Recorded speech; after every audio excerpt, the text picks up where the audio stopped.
Hello and welcome to Endurance Minded. It's the podcast that aims to redefine what it means to be an athlete by exploring how movement impacts our lives and how we can all work to reach our full potential. I'm your host, Taylor Thomas, founder and coach at TEC. And on this episode, I speak with Dr. Robert Wolfe from the Amino Company. Before we dive into this episode, I want to say that if you are interested in nutrition, if you're interested in conversations around protein, supplementation, amino acid profiling, around how those things impact your performance, whether it be strength training, endurance sports, running, swimming, cycling, this is your episode. We go into the nitty-gritty of all of these types of things. Dr. Robert Wolfe has been in this space for 50 years, and we dive into the details. So if you want to nerd out on what it looks like to think about different types of supplementation, how that impacts performance, how that impacts longevity, aging, if you are female and you are interested in how these things impact you as it relates to pre and post menopause, we go into all of these details. So a little bit of background on Dr. Robert Wolfe. First and foremost, extensive history and background in sport in general. He has done everything and has been massively proficient at everything he has done. Let's start with the fact that he lettered in both basketball, track, and golf in college at Cal Berkeley. He went on to actually be drafted by the Golden State Warriors. He has ran 62 marathons in under 2 hours and 30 minutes. He has ran over 70 marathons. Those 62 marathons that were sub 2:30 were over the course of 30 years. So this guy knows about longevity. He knows about discipline and consistency and what it takes to continue to excel and perform as you age, as you change, as you're busy, so on and so forth. He takes his experience in graduate school where he worked with burn unit patients. He applies that, what he learned in the recovery process of those patients and what it took for them to come back stronger. And he applies that in his work in the professional space. He goes on to Harvard Medical. His accolades go on, but the key takeaway here is that at a very early age, he began to think about what does it look like to help individuals perform at their best. It started in the medical space where he was working with kids that were in the burn trauma center, went on to work with the nutrition committee for the Olympics. He worked for U.S. Swim, where he played a critical role in helping the swim organization think about how they structure nutrition and performance and optimization. And we go on to talk about really, again, the nuts and bolts of performance as it relates to protein muscle synthesis, to amino acid profiles, and what this looks like. His work ultimately led him to founding the Amino Company. These guys are a sponsor of the podcast because it's something that I believe in and I've seen work for me. So the two primary products that I've worked with are their Perform and Heal. We talk about those and why they were formulated, what they're meant to do, the problem that they are designed to solve as it relates to athlete performance. And so I just want to encourage everyone to really sit with this one. This is really rich content.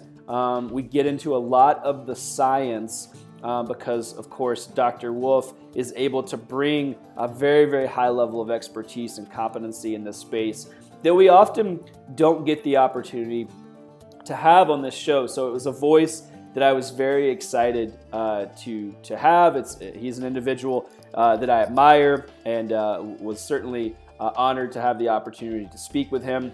But I'd encourage you to just sit with this one. Maybe even carry a notepad, right? Pull your phone out, take notes. There's a lot of depth in here. There's a lot of tangential components, pieces that we tie together, no matter where you're coming from, whether it's just health and longevity, whether you're coming from the endurance athlete space, whether you're thinking about things from a strength training perspective, both as a standalone discipline as well as a supplement to your endurance sports discipline. Lots and lots of depth and breadth here as we go through both Dr. Robert Wolfe's history, his personal journey as an athlete, and then into his medical research, and ultimately up to the current day, developing the Amino Co.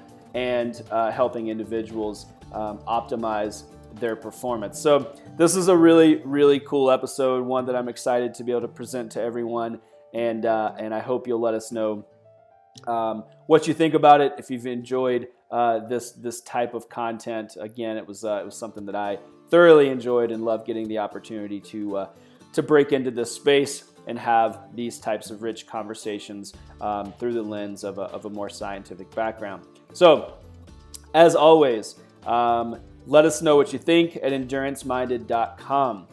If we can be a part of your journey, if we can help you wade through the highs and lows of your athletic journey, we would love to do that. Enduranceminded.com. Scroll to the bottom, leave us a comment, let us know what's going on, what works, what doesn't, what resonates, what you thought about this episode.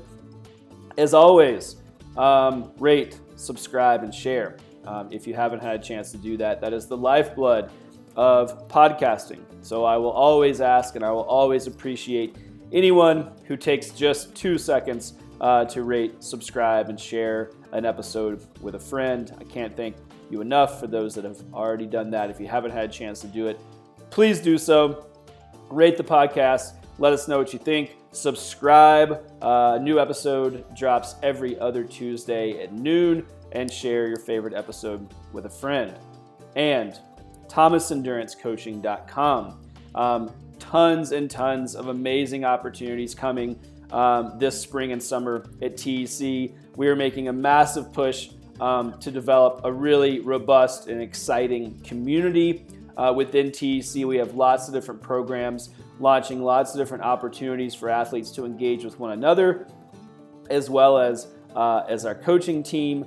And so if that's something that you're looking for, if you feel like you're out there on your own, you're not sure where to turn, you need a community to tap into, let us be a part of that for you. I'm really excited about this push that we're making within TEC to not only provide world-class coaching services and build massively impactful relationships with athletes, but also facilitate a community that is supportive and comprehensive and robust and just adds to that experience. So it's only going to get better, and I'm excited to see where this community takes us and where the shared experience of being an athlete adds value to all of our lives, because that's really what it's all about, right? It's all about experiences. It's all about the journey.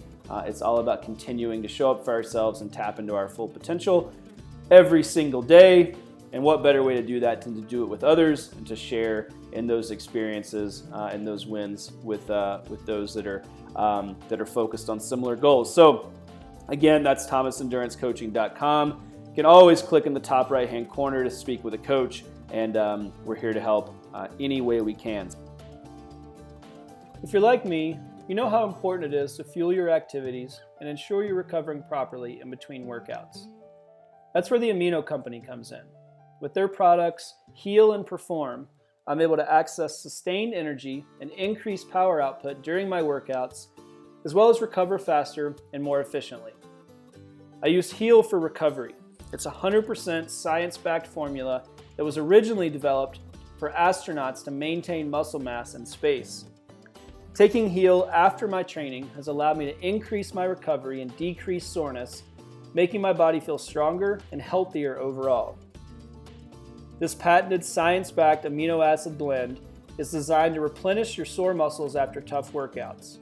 Heal's great for post-workout nutrition and is scientifically more than 3 times more efficient at triggering muscle growth and repair than any other protein source. Perform is my go-to for before and during training sessions. Perform has been scientifically proven to improve muscle performance, reduce fatigue and recovery times, and increase the benefits from your workouts. Perform is formulated to minimize muscle breakdown during exercise and maximize muscle growth after exercise. Since taking Perform, I've seen increases in my maximal strength in the gym, as well as feel the benefits during endurance training. It provides sustained and lasting energy throughout my day without any crash or harmful side effects. I've been using Perform and Heal from the Amino Company daily, and I've seen huge improvements in both my performance and recovery. As a business owner and athlete, I'm beyond excited to have found something that helps me get the most out of my training and recovery so that I can maximize my precious training time. So right now, when you visit aminoco.com/EM30 and use the discount code EM30 at checkout, you get 30% off. So if you're looking to take your recovery to the next level and try science-backed products designed to boost your performance by up to 3 times, then visit aminoco.com/EM30 and use the discount code EM30, that's EM30 at checkout, to get 30% off plus a free gift with purchase. That's aminoco.com/EM30. Use offer code EM30 at checkout. Hey, Dr. Wolfe, welcome to the show. How are you? Good. Thanks for having me. I'm looking forward to it. Yeah, absolutely. So there's any number of directions we can go in terms of our shared interest, and I'm sure what expertise and information you'll bring to our audience. But one of the things that struck me is your background. You have a really long and deep background in endurance sports and lots of different activities yourself as an athlete. And maybe just start there. Maybe most specifically or most intriguing is you're actually drafted by the Golden State Warriors. So you seem to be a heck of a basketball player. Walk us through what it looked like for you as an athlete at a younger age. Well, it's a different time where you didn't just spend every minute of your life playing one particular sport. So I just played everything, but my main interest was always basketball. And as I was growing up, I grew up in Oakland, which is right next to Berkeley. And in the days I was growing up, the Cal basketball won the NCAA championship one year and was second the next year. And interestingly, actually, sort of historically, when Pete Newell, who was the coach when I went there, was the coach at Cal, he never lost to John Wooden at UCLA in their whole history of playing. So it was a big deal in the Bay Area, and I really spent all my waking hours dreaming of being a basketball player, and never really thought about other sports much. But I was fortunate that my parents liked to play golf, so I went out and played golf with them now and then, enough to learn how to play, and I got interested in track purely sort of serendipitously because.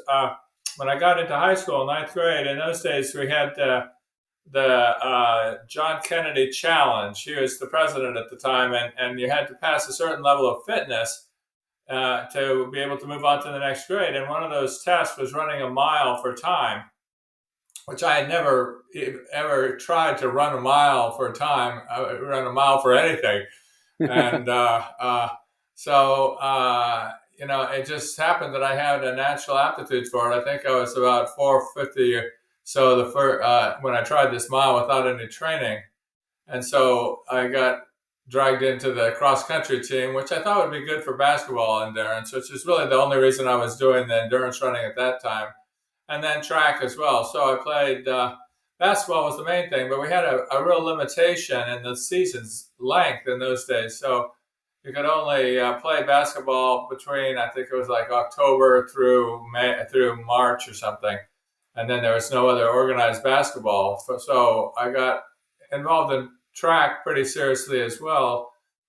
And continued to do those sports and was fortunate to get quite a few college scholarship offers. But my dream had always been to play at Cal, so that's where I went. And had a good career there. And as I said, I was drafted by the Warriors, but I also participated on the track team for 2 years, and that was I enjoyed it, but it was really tough because college basketball is a lot more demanding than high school basketball. Mhm. And so I'd be turning out and I was running 400 and 800, well, it's 880 and 440 yards in those days. And it was really a challenge to compete at an intercollegiate level with just basketball background coming into the track season. And I had kept up the golf as well, so that after my sophomore year of track, where I realized I had just hit my peak, I was really not ever going to make, track. You hit your best time, and then it's just like that's kind of what you do. And so I decided to go out for the golf team after basketball, and I was able to make the golf team. So it's kind of a really unusual history there of lettering in three different sports at a Division I college. So I was pretty proud of that. I think I'm the only person that's done that since in the last 50 years at Cal. So diversity is more my claim to fame than being great at any one.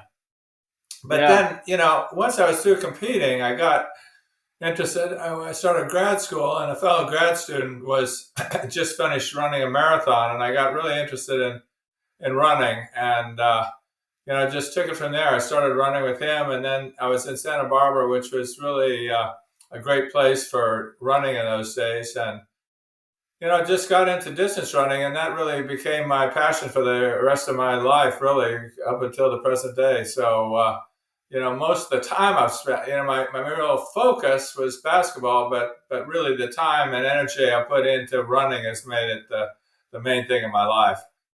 Yeah. What there's so much specificity now, and so many folks are kind of scared to stray in any particular direction away from their, whatever their primary focus is, be it golf or be it running or whatever. What was it that kind of kept you interested and kept you able to do all these different things? And, and obviously that, stuck with you for the, up until, like you said, up until currently, but that's such a different approach than most people take. What was it that kept that excitement and kept that ability alive? I guess I've always loved sports. I think it really was a different time. I think that it'd be tough to any basketball team in the '60s when I played would really have a big challenge to play with the current day players. It just wasn't as serious a thing. It was serious, but it was, you didn't have a private coach, you didn't have workouts in the off season and so forth. So that left time between the seasons to do other things. And I just love sports and tried everything, but there was really probably no sport I didn't try, but you have a natural affinity to certain things that you're better at than other things. So that's kind of dictated the direction I went. But yeah, I think it's a real shame nowadays, really, because kids spend so much time on one particular sport. My son played baseball, and he also loved golf. And he was forced to make a choice between one or the other. That it just in high school that it was just too demanding to play baseball all year long and with lessons and everything. And the golf swing was a little different than the baseball swing, and it's just really a shame because with these organized sports, as much fun as they are and as much as we get out of them, by and large, once you're finished with them, that's it. There's not, you can't go out and find a group to play hardball with unless you're really playing it actively. So I think I really tended to move towards the individual sports, and both the running and golfing you could do by yourself, and I think that was one of the major appeals to me. Yeah. So you've ran. You said you picked up endurance running in graduate school, and I know you've stayed very active in the endurance running space. What was it? You've ran over 60 marathons, is it? I believe. Yeah, well, probably about 70. I run 62 under 2 hours and 30 minutes. So that's, again, sort of my claim to fame is sticking with it for a long time. I never was a world class runner, but I loved doing it and I trained hard. And so I was able to be pretty consistent in what I did. And So I'm pretty proud of the fact that I was running under 230 for over 30 years. Yeah, that's quick. There's a lot of people that would kill to run sub 230. Yeah. um, what about it kept you? What kept you excited? What kept you coming back for more? For all those marathons and all those years.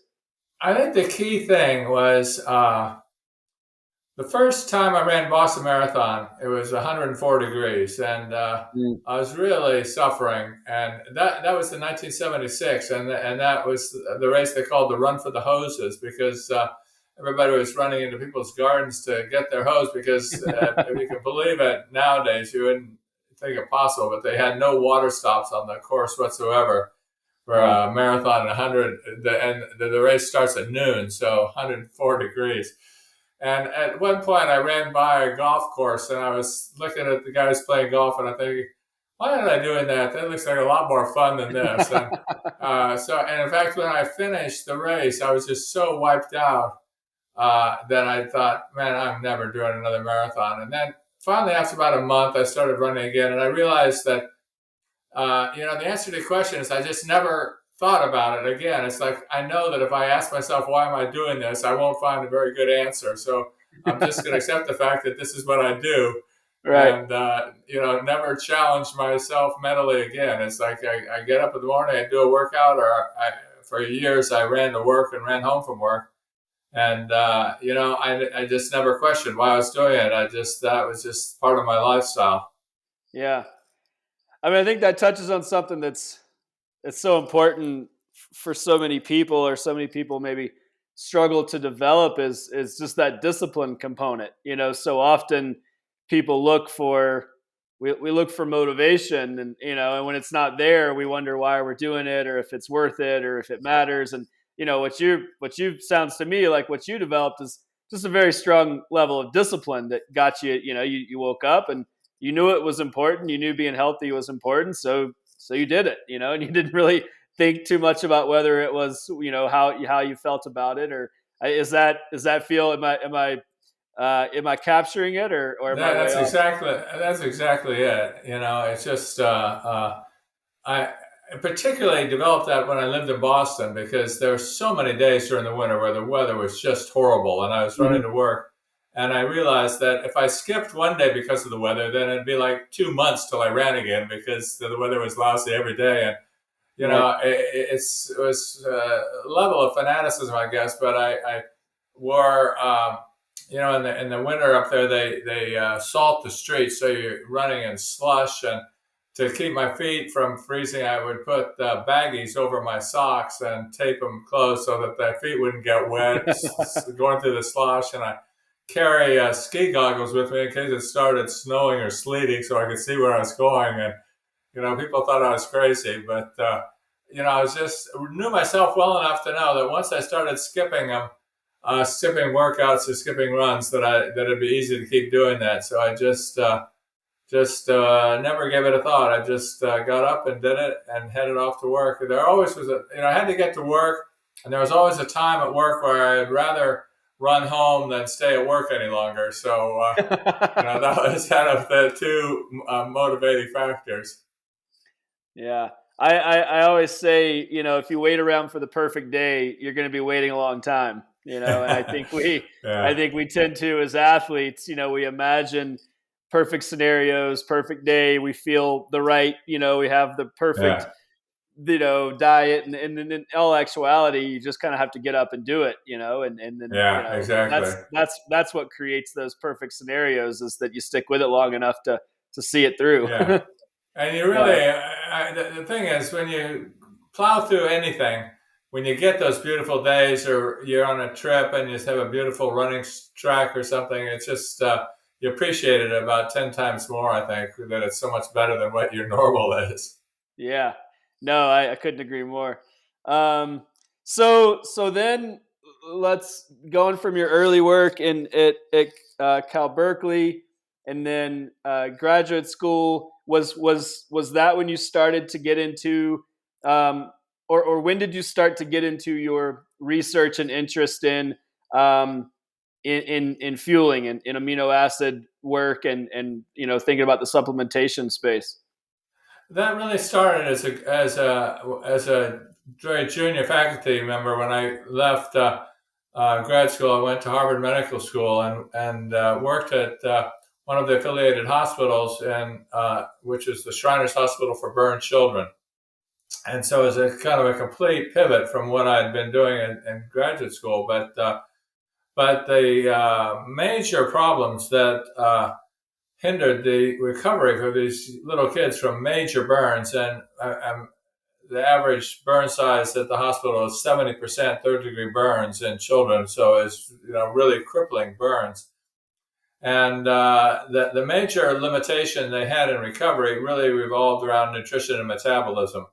And so that's where I realized that this is the area that I wanted to get into, and particularly because there, with a direct interaction with the clinic, I was able to see real rapid increase in improvement to where the survival rate improved from 40% to 90% with a 50% third degree burn over a period of several years. And that was largely related to energy metabolism. And so, those early years, I spent most of my time focused on serious injury, not just in the burn children, but in other forms of stress, surgery, and critical care, and so forth. But but the thing that really got me going on that protein metabolism and exercise was, as we started getting this major improvement in survival, these kids were losing so much muscle in the context of the response to the severe injury, that they were so debilitated that even though they were recovered, they couldn't participate in recess or playground activities, much less any kind of physical sport, because they had just lost so much muscle. So I really turned my focus to the rehab state of these burned kids, and how to augment their normal nutrition to be able to stimulate regrowth of muscle tissue and to enable them to function. And of course, that led laterally to all sorts of different applications with circumstances where muscle loss was important, or just high performance in muscle capacity became interesting. So that was kind of the background that led me into it. And I realized that there was really very little known about protein metabolism and protein nutrition in sports in those days. That's a long time ago. And so, it's really appealing to me to start to kind of forge new ground in an area that I really had a personal interest in as well. I was going to ask if that lateral move was brought on or spurred by your personal, passion and interest in running, or did you just see an opportunity there? It came on as a result No, of a real yeah. need, or was it kind of that personal passion drove some of that interest as well? Yeah, definitely my personal interests fed into it. And one of the things that as I started realizing, as I started really trying to focus on improving performance, initially just in the kids, but in my own activity, own running as well. I remember going to the sports medicine meeting, and I had a specific question of mine that was entirely related to myself, and that was, is it better to run 2 workouts a day or 1 workout a day? And if your total mile is it just total mileage, or can you should you be doing intervals? And all sorts of questions that nowadays we have plenty of sources to look to for advice, but in those days nobody really knew much about it. But I figured, well, the sports medicine meeting is the place to go. And the thing I found was that really, and I say this clear to the current day, that the guys in the gym and the guys actually doing the workouts knew more than the doctors that weren't actually participating in sports. Right. And so, from there on, I was just embraced the fact that I had was sort of my own laboratory, as in addition to being interested in the science, because I think that everything I did always had the end goal of actually improving performance. And of course, I was interested in that myself. So, the two things really worked. I've really been fortunate to have a career working in an area that really is my hobby. So, it really, the two things played together really well. You've said that the athletes are ahead of the scientists oftentimes, or maybe even at all times. And it sounds like you're kind of touching on that here. But what, maybe specifically, what do you how do you see that manifest itself? I mean, how are Well, the athletes leading the I charge? can give you a perfect example of that. I was on the nutrition committee of the International Olympic Committee, and we were charged with coming up with the optimal level of intake for different sports. And there was quite a disagreement when it came to resistance sports like shot putting, power sports. Mm-hmm. Because one of the things that we know, I've known for a long time about resistance exercise, is that it makes the protein in your body and your muscles more effective in turning whatever nutrition you take into muscle protein. So that there was an argument that you really didn't need as much protein if you were doing weightlifting or doing power sports, because you would be more efficient at converting the dietary protein into muscle protein, so that it wouldn't do anything. And I knew that enough from my track background and seeing power lifters and stuff, that we would be laughed at if we came to the conclusion that to build power and muscle you needed less protein intake. And that was really kind of a motivation for me to start looking at the role of dietary protein in building muscle, because it just seemed like everyone that involved in power sports knew that you need extra protein and extra calories to build muscle mass and function. But the experts were telling us that you really only needed to have a reduced level of protein intake below the minimal daily requirement. And I think that's a perfect example where, of course, the guys in the gym knew better than the scientists, because I don't think there's anybody that would challenge the fact that if you're trying to throw the shot put as far as you can, that you want to build muscle up with weightlifting, not cut back on your dietary protein. Right. So if we maybe back up a little bit, how, outside of the burn unit patients, how did you start to implement this research? I mean, you said you identified, yes, we need more protein. You're on the Olympic committee. You're starting to put these pieces together. At what point did the rubber meet the road, so to speak, in terms of, were you giving this to athletes? Were you prescribing different approaches to nutrition? How did Well, that actually start to take hold? the real piece that we haven't discussed in there was, how do you determine requirements or optimal profiles of amino acids or anything in human people? Right. And I spent many years developing a method which we call stable isotope tracer methodology, which was an approach that enabled us to quantify metabolic reactions, including muscle protein synthesis and breakdown. And we know that muscle is constantly being produced and broken down, but exactly how that played into muscle growth and muscle performance was only known from what happened in mice and rats. And we were able to quantify how fast different amino acids are transported into muscle, how fast they're oxidized, and every aspect of muscle protein metabolism. And that was really originally designed for the application in the burn children. But of course, we were able to move laterally to all sorts of conditions, so that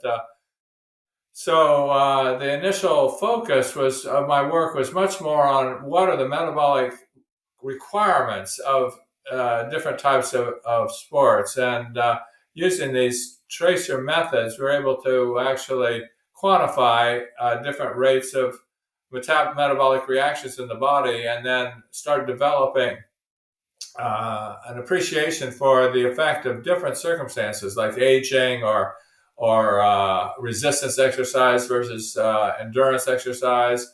One of the major sponsors of my early work was in spaceflight by NASA, where the astronauts lost a lot of muscle due to the effect of gravitational force being so reduced, and coming up with different approaches in these different circumstances to define optimal levels of nutrition in general sense, but also it became evident that just dietary protein alone would not be as effective as specifically tailored amino acid supplements that would exactly target the metabolic condition that they were designed for.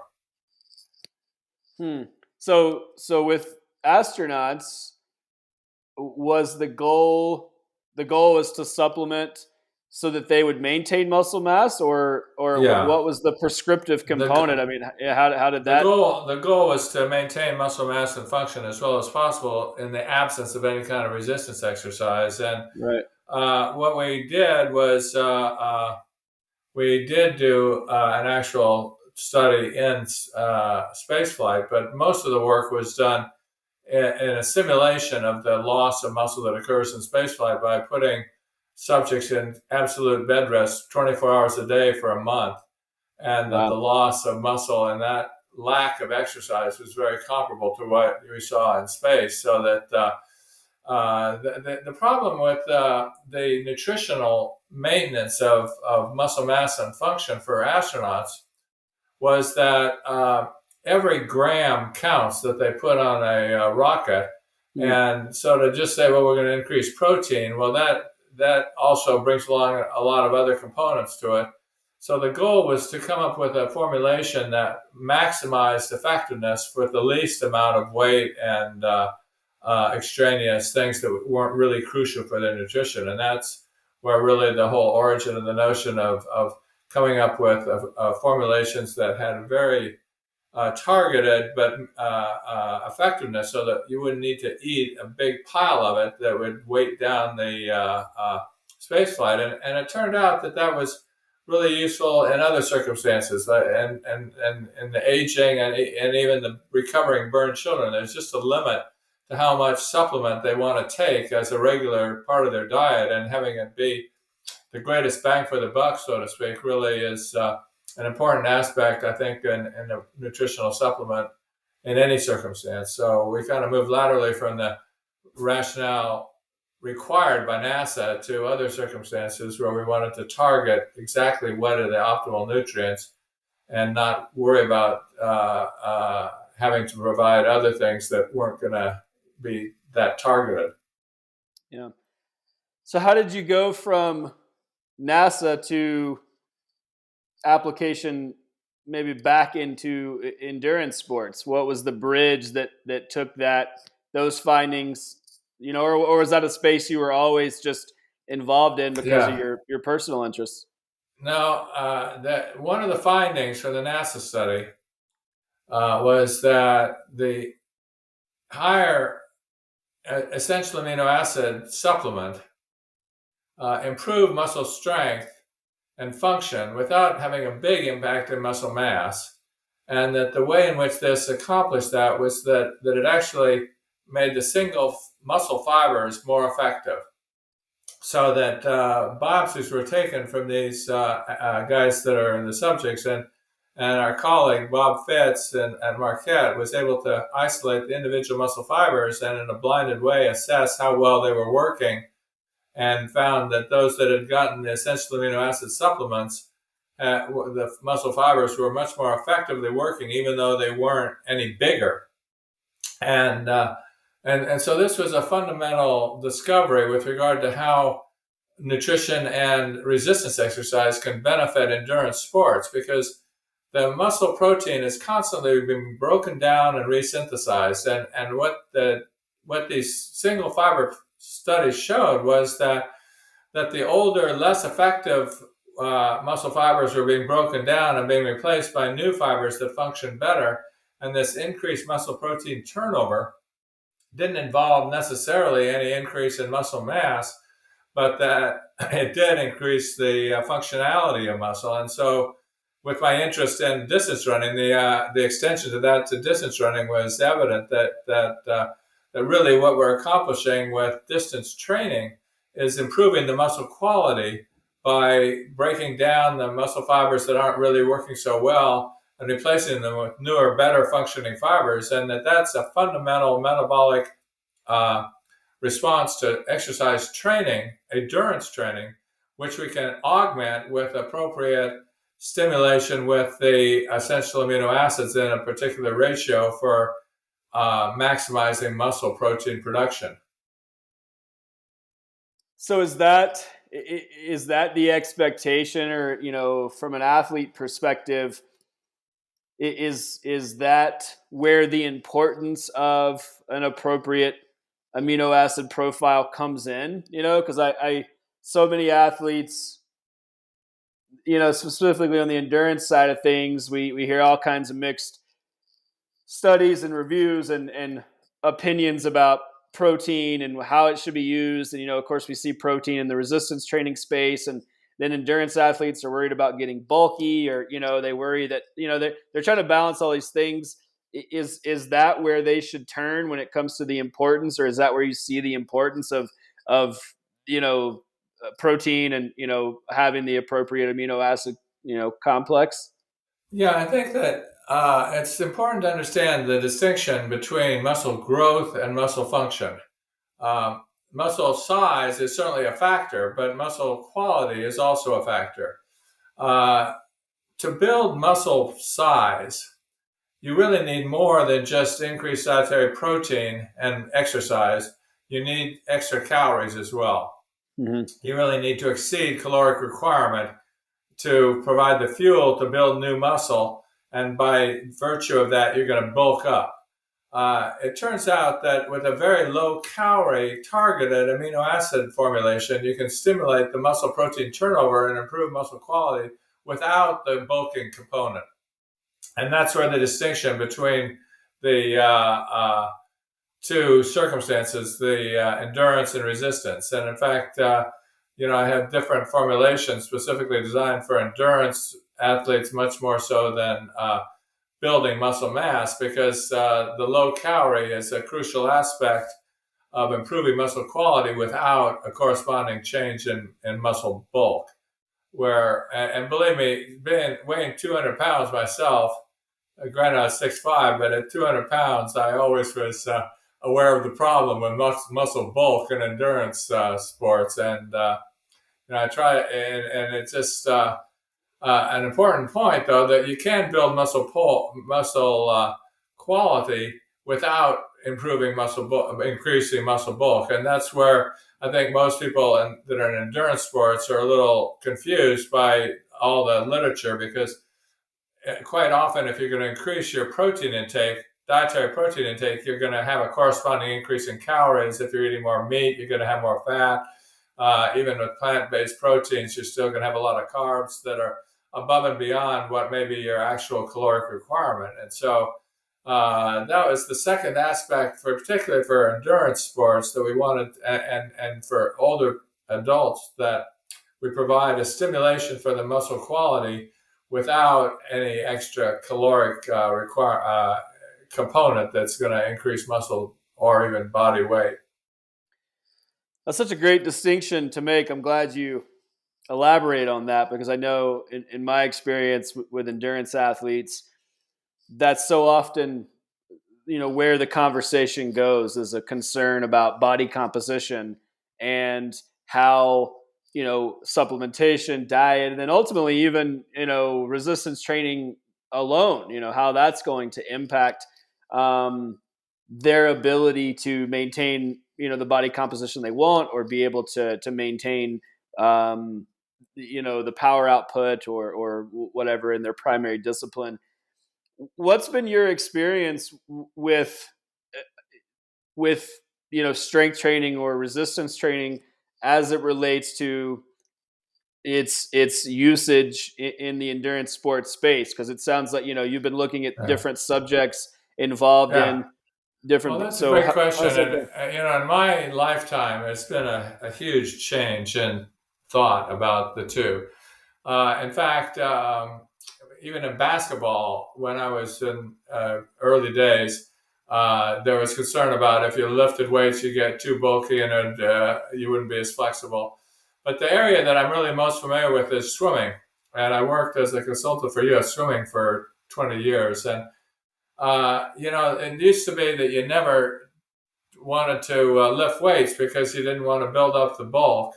And what what evolved as people started doing weightlifting, the realization that they were improving their muscle quality without really getting that much bigger. And the reason is because they're burning so many calories. We did a study that showed in the Olympic women's distance team that they were using over 5,000 calories a day, and they were, Wow. girls. They weren't big, heavy men. So that they're using so many calories that even with heavy weightlifting as a component of the exercise, that it really wasn't building excessive body weight because they're burning so many calories that they didn't really have excess calories to put on muscle mass, but that the muscle quality could be improved. And certainly now worldwide, weightlifting is an essential component of swimming training, and nobody would be able to compete if they didn't do weightlifting. I think running is a little bit different story. I think that I remember years ago seeing that question in a article addressed by Jeff Galloway, who was a great runner back in the 70s and then became a real noted writer about endurance sports. And someone wrote in, what resistance exercises should I do? What weightlifting should I do? And his response was, well, it probably won't hurt you too much if you do it. But fundamentally, if you look at the starting line of most marathons, the guys in the front are not looking like they've got a lot of extra muscle. In Right. fact, you wonder, how do they have enough muscle to even propel themselves forward? Yeah. So the muscle mass is a real issue. But there again, you can improve your muscle quality, absolutely, both with with weightlifting as well as the amino acid intake. But the I think the things that we've learned more about weightlifting is that different approaches to weightlifting will result in different responses. So that exercises targeting muscle growth per se, or in terms of the number of reps and intensity, can be different than weightlifting exercises that you need to have sport endurance. And in particular, I always found it useful to do shoulder and chest, particularly shoulder and neck exercises, because with the long runs, how the arms just start getting so heavy, and Yeah. that it really helped quite a bit to do curls and shoulder presses and fly pulls to maintain muscle mass in the shoulders with endurance and muscle quality, so that you're able to not have that be a weak point in a long run. Right. Yeah, as runners, oftentimes we forget the importance of the arm carriage, and Yeah. maintaining form, and then the fatigue that comes with that as form diminishes, or the upper body fatigues. Um, yeah, I think that's. I mean, again, I just love that point, the muscle quality component. I think that's. I just want to say that again for everyone to hear, because I think that's such a strong point, to be able to not worry about or not focus on the bulk piece. Strength training or supplementation doesn't have to equate to bulk, and that's such an important takeaway for Yeah. endurance athletes. So then take me through what led to. So obviously, lots of work with different organizations, everything from NASA to the Olympic Committee. Where did the Amino Company come in? What led Yeah. to Well, that? yeah.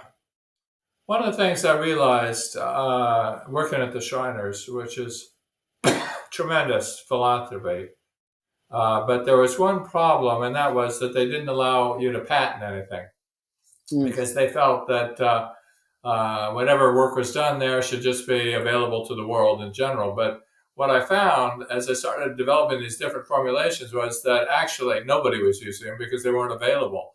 And I'd give talks about this and that, aspect of one formulation versus another. And people would ask, where do you get it? And I said, well, actually, it's not available. And so that to really translate to anything useful, it has to be able to be, put on the kitchen table and drink or eat or whatever the format of the supplement is. So that's where I really started approaching how to translate this basic research into something that actually would be of value to people. And, that was where the whole process started. And then kind of as focused, the Amino Company then was able to enable us to focus more on actual dietary supplements. The work done within the context of the university and the medical school and so forth was all very much related to mechanisms and molecular control and so forth, but not so much to the actual implementation or translation to a format that people could really use. And that's where the Amino Company came in. And we've had research grants that are specifically promoting development of products that are effective and tested and actually palatable and affordable and targeting specific needs that really isn't that feasible to do within the context of the medical school. So I reduced my effort at the medical school to 30% and increased my effort with the company in order to develop products that were patentable and that provided nutrition in a format that would actually be useful to people. I know there's different products in the Amino Company, but the ones that I've had the most experience with have been the Heal and the Perform. Can you give me a little background or just a little insight into what those are for? Because it sounds like those pull from the bulk of your research on the healing side as well as the performance side. But what's your take on what those can really do for endurance athletes and individuals at large? Well, we talked a lot about having a routine and how important consistency is, and that's one of the things. I mean, I probably went through 20 running partners over my career of people that were really enthusiastic and then kind of fizzled out. Right. So it's always been a real target of mine to how can I devise something that would really help people get into their workout every day, and that's really the goal of the Perform. It's formulated so that the amino acids that are precursors of the key neurotransmitters in the brain, dopamine and serotonin, are maximized. So the dopamine is the excitatory neurotransmitter, primary excitatory neurotransmitter. Serotonin is the contrast to it, is works opposing that, inducing fatigue and sleepiness. And both dopamine and serotonin are formed from essential amino acids in the blood. So that by formulating the composition of Perform, we're able to optimize the ratio of the dopamine to the serotonin in a way that you feel much more alert and ready to go in a workout, and it will sustain your focus through a long run. It also has the amino acids necessary to slow down muscle protein breakdown during an endurance run. It's not the optimal formulation for muscle, but it still will provide that goal while enabling a mental focus that's not achieved through something like Red Bull or anything else that's going to have the potential to give you kind of a big kick, but then a kind of a crash after you take it, because it's a physiological approach to maintaining attention, focus, and excitement about doing your workout. The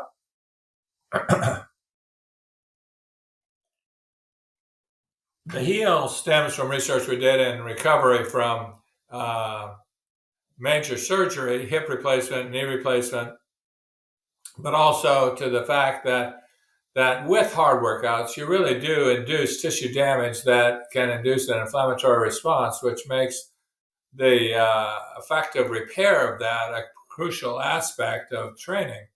To improve quality, you obviously have to have a responsive muscle, but this inflammatory state can actually make the muscle very less responsive to a normal dietary protein, and that's the formulation for Heal and why it's a great post-exercise beverage, because it's specifically targeting muscle growth and function in circumstances where there has been some degree of inflammatory response due to injury, whether it be from surgery or a hard workout. Yeah, I've um, certainly experienced that. I mean, in taking the products, it certainly um, can feel again that I can't specifically with perform. Um, Lots of days, don't feel like exercising, not particularly enthused about it, but much like yourself, you show up and I do it, and I don't tend to think much about it. And but I tell you, it certainly, I've had some real great, breakthrough sessions when my mood was was not in alignment with how my performance ended up being. So I can certainly speak to to that being, and with no real change. Notably in my, again, there's no jitteriness, there's none of these kind of side effects that maybe like a caffeine or something would typically induce. So that's helpful to hear. Um, I am interested in your current work. I know that you are professor of geriatrics at University of Arkansas, and just curious again. If we kind of are moving through the timeline, what's uh, led you there, and how is that current work linked to your your history with your past research and everything we've talked about? Well, you talk about personal, the combining personal interest with the research, and I'm getting old, so that None of was us are one of the getting major. younger. That was well, I'm 76, so my interest in improving performance really can be traced to that. It's not hard to figure, but when I went, the reason that I moved to Arkansas was that they really embraced the notion of developing actual products that would help people, and the institution has. I'm part of a research of an institute. It's the largest geriatric clinic in the country, and one of the things that really struck me was how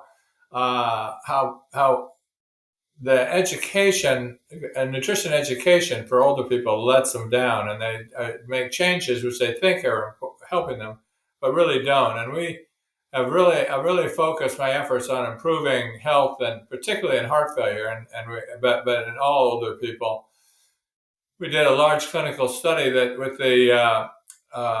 took advantage or capitalized on our research, demonstrating exactly what the metabolic changes in muscle that occur with aging, and designing a profile that improved both muscle function in terms of exercise performance, as well as other factors related to control of diabetes and fatty liver deposition in older people, even in the absence of exercise. And that was in a large clinical trial with over 90 subjects, in which every single subject improved that was given the essential amino acid mixture without even exercising. And that's been a major focus. I think that this is such a big step forward that we're working on further experiments to fine tune it and for different aspects. But it's really been gratifying to see the improvement where a lot of individuals that are really having trouble getting out to the mailbox to get the mail in the morning now are able to really perform activities of daily living in a way that has changed their lifestyle. And that's due entirely to an increase in the quality of their muscle function. Yes, the goal is the target of what happens as you get older is the same nutritional stimulation for improving muscle quality that is effective in younger people is much less effective in older people. So that the research that we did demonstrated exactly what the underlying reason for that was, and then targets that as a goal to promote muscle protein turnover. And that's really it's the same exact mechanism that is why a great endurance athlete does intervals. Is that you want to increase the muscle turnover, replace the older worn out fibers with new ones. It's the same exact mechanism in helping a older person who is having trouble with just performing the activities of daily living to improve their level of fitness to where they really can enjoy their lifestyle much more. So the question, inevitably that everyone wants to know, I'm sure, is, are there what are the findings from your current work in the field of geriatrics? Or is there anything that you find can be applied to those younger generations? What can we be doing now that can help us in the future?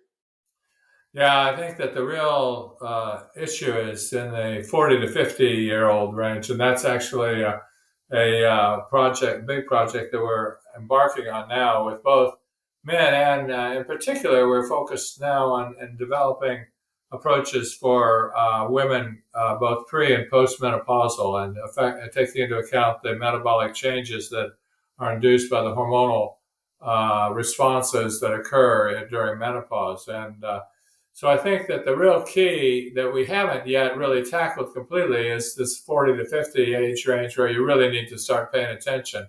I think that there's no doubt that the life formulation, which is the one I'm referring to for specifically targeting older people, will still be effective in younger people as well.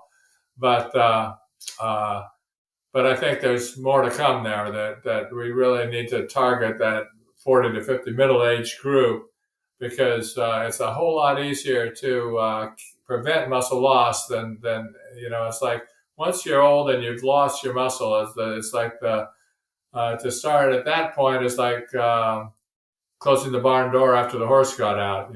It's just you need to keep your muscle. That's really what the goal is, and all of the products will work in the middle age that we've tested, but the real question is, are there specific responses, and particularly in women and related to menopause, that induce specific metabolic responses? And that's one of the beauties of these amino acid formulations is with dietary protein, the amino acids are what they are, and you have no way to manipulate those. Whereas with these formulations, we can target the exact profile of each individual amino acid to optimize the metabolic response. And I think that that whereas the life formula is good for anybody, really, it's specifically targeting the older people.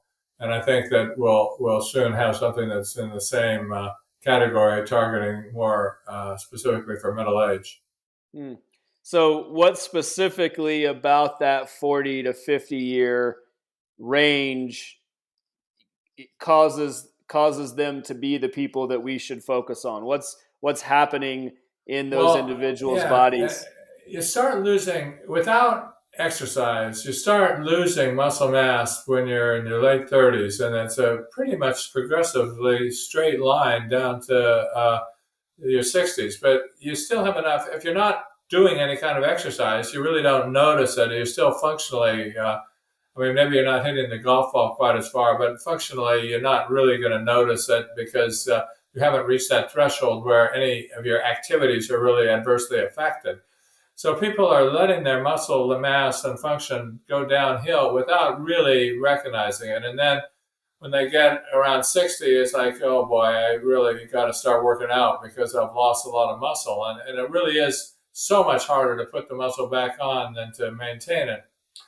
But it's just a really, people in that age range have a lot of issues. They have families and jobs and careers, and physical fitness tends to go to the back burner.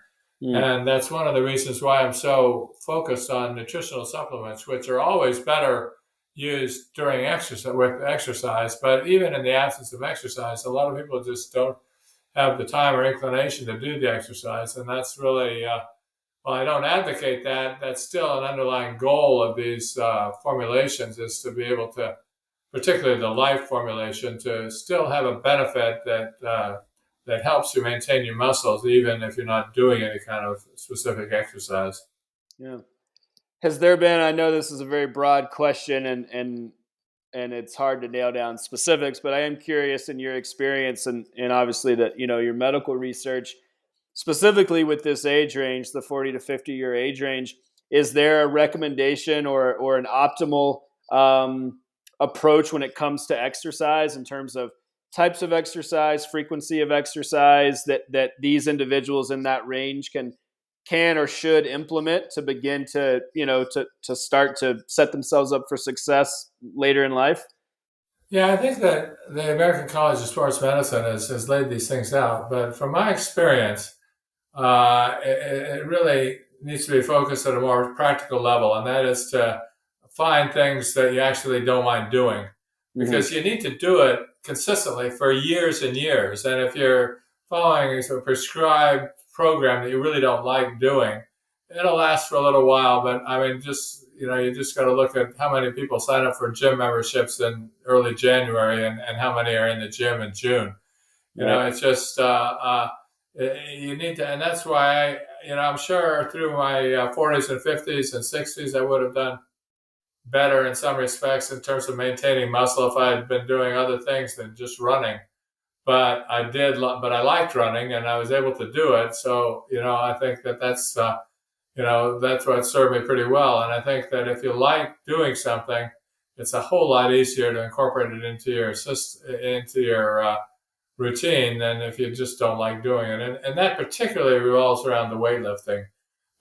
It's if I think a lot of people that are endurance athletes really don't like doing weightlifting, and if you're doing it just for the health, it's probably better to skip the weightlifting than to be feeling guilty that you're not doing it or just do it every now and then.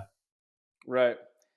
Yeah, in the work I do with athletes, I certainly couldn't agree more. I think the only equation for sustainability and consistency is that you have to like it. It Yeah, can't be something that you force yourself to show up to day in and day out, year after year after year after year. And to your yeah, point, it's these very long periods of time that matter. It's not 12 yeah. weeks to prepare for a marathon. It's 12 years, it's 20 years, and then so on. So yeah, I appreciate your insight there. I know that's, there's all kinds of recommendations out there, like you said, specifically American College of Medicine. But yeah, well, Dr. Wolfe, I feel like that's a great place to wrap up our conversation. I'm grateful for your expertise and your insight, and yeah, it's fantastic, fantastic to talk to you. I appreciate it. Okay, great. Well, thanks for the opportunity. I enjoyed it.